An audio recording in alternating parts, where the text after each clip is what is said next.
Ito po ay 25 pesos ng Dominican Republic. Ito po ang topic na pag-uusapan natin pagkatapos lamang po ng aking maiksing intro.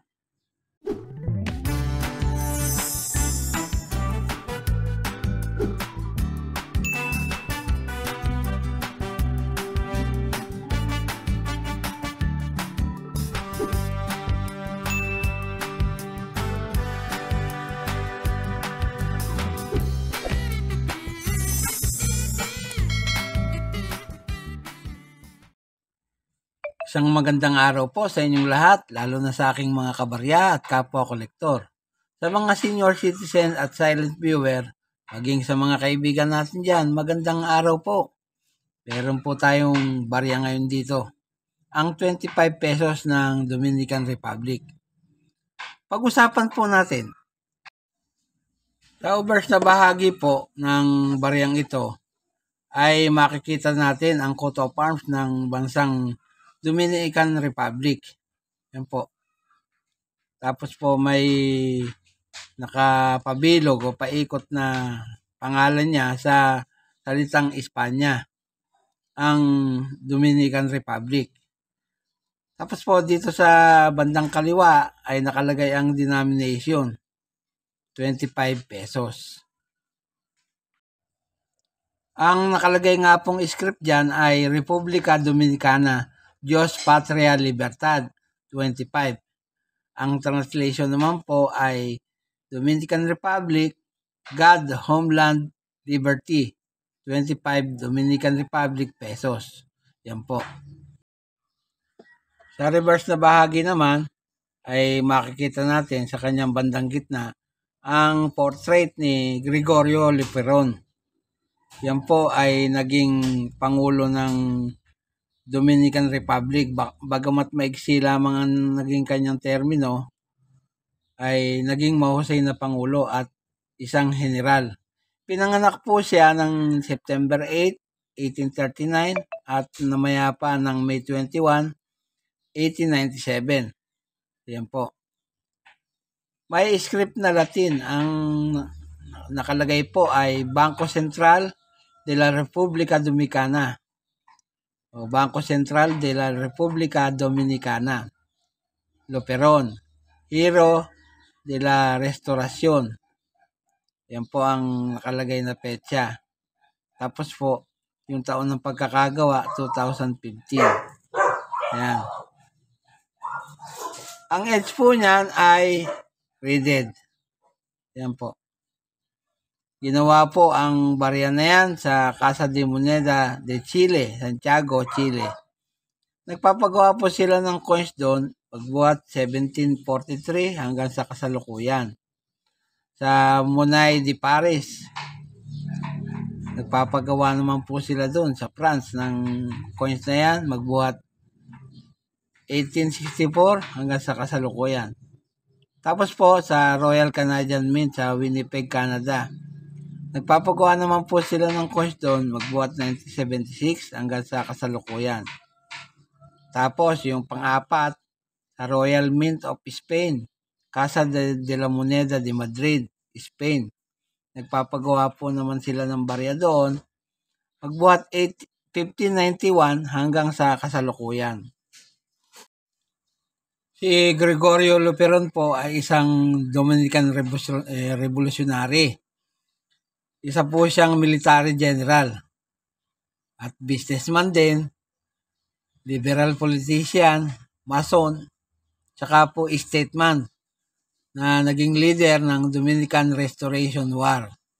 Siya po ay pinanganak September 8, 1839 sa Puerto Plata, Dominican Republic at namatay po siya noong May 21, 1897 sa edad na 57. Doon din sa Puerto Plata, Dominican Republic. Ang kanya pong partido nung siya ay nasa politika pa ay Los Lobos. Si Gregorio Luperon nga po ay naging Pangulo ng Dominican Republic simula October 6, 1879 hanggang September 1, 1880. Yan po. Matapos po ang 6 na taon ng giyera na tinatawag nilang Dominican Restoration War ay nakamit niya po ang kanyang pagkapangulo. Siya po ay naging pang-20 pangulo ng Dominican Republic. At matapos po siyang mamatay, pinalitan po siya ni Fernando Arturo de Merino. Ito po yung vice president niya sa Dominican Republic, kaya siya po ang pumalit. Ang barya nga pong ito ay galing sa Dominican Republic. Ang period, Fourth Republic, pagbuhat 1966 hanggang sa kasalukuyan. Standard circulation coin po yan. Ang taon, 2005 hanggang 2017. Ang value, 25 pesos. At kung itatapat natin sa Philippine peso, ay 25 pesos din. Ang currency po nila, peso. Kamukha ng pera natin. Ang composition po, copper nickel. Tumitimbang po ng 8.56 gram at may diameter na 29 mm. Ang kapal po, 1.7 mm. Mildan technique na ginamit at coin alignment ang orientation. May number po na N number 3563 at reference number na KM number 107, ISKCON number 151. Tignan naman natin ang kanyang halaga sa kasalukuyan. Dito po sa Numista, kapag po 2005 ang inyong barya at ito'y Royal Canadian Mint, ang fine po niyan ay 45 pesos. Ang very fine ay 49 pesos. Extra fine, 64 pesos.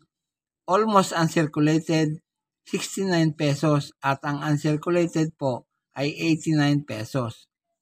Yun naman pong galing sa Royal Mint of Spain. Kapag po ito ay 2008, 7 pesos and 60 centavos ang good po niyan. Ang very good po, 32 pesos. Yung fine ay 36 pesos. Very fine, 56 pesos. Extra fine, 110 pesos. Yung pong almost uncirculated at uncirculated, 110 pesos din. Kapag po 2010 ang inyong barya at gawa din po sa Royal Mint of Spain, ang fine po niyan ay 82 pesos saka yung very fine.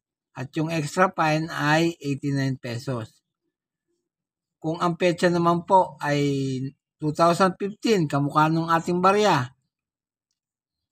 Pag po yari sa Casa de Moneda de Chile, ang very fine po niyan ay 45 pesos at ang extra fine ay 64 pesos. Wala pong nakalagay na presyo sa almost uncirculated saka sa uncirculated. Kung 2016 naman po ang inyong barya at yari sa Paris Mint, ang very fine po niyan ay 63 pesos, extra fine ay 120 pesos at ang almost uncirculated ay 150 pesos. Wala pong presyo ang uncirculated. Dito po sa eBay, may 3 presyo po. Kapag ang inyong barya ay 2008, ang halaga po niyan ay $2.89. Yan po yung unang presyo ng eBay. Pangalawang eBay po, ang nakalagay ay $8. Yan po. At yung pangatlong eBay po, kapag 2005 ang inyong barya, nagkakahalaga po ng 5.75 pounds. Dito naman sa Numis Corner, kapag ang inyong barya ay 2008, 25 pesos, 2008, Dominican coin, nagkakahalaga po ng 10 euro. Yan po lamang at wala nang iba. At katulad po ng dati, bago ako magwakas sa aking content ngayong araw, ay nais ko pong i-shoutout ang aking mga kabarya. Shoutout po sa inyo. Ang aking kapwa-kolektor. Shoutout po sa inyo. Lahat ng senior citizen, silent viewer, maging yung mga kaibigan natin dyan, shoutout po sa inyo. Lalong-lalo na po doon sa mga subscriber na unti-unting nadagdag sa aking channel. Shoutout po sa inyo. Walang tigil at walang sawa po akong nagpapasalamat sa inyo sapagkat andyan kayong palagi at nakasubaybay sa aking channel. At sa huli po ay masabi kong mabuhay tayong lahat.